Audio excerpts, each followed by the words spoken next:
Iyon no, lalom kayo ang iyang gipatungan bitaw.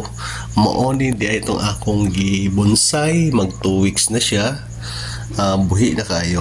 Hastang buhi ug katong isa tong mga sanga nila akong gipang unol ana buhi na pod.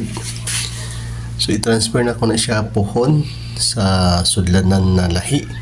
Isulod po ako dito sa PBC para ang iyang ugat maporma siya tarong o para nindot kung magdako na gid ang mga ugat para pag buhat na tong bonsai na siya art daan.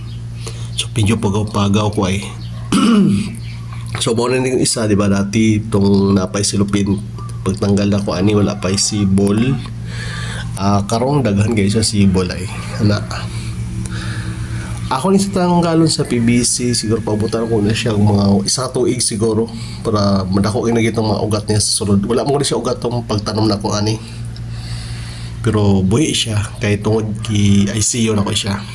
Tong gibalot ko silupin.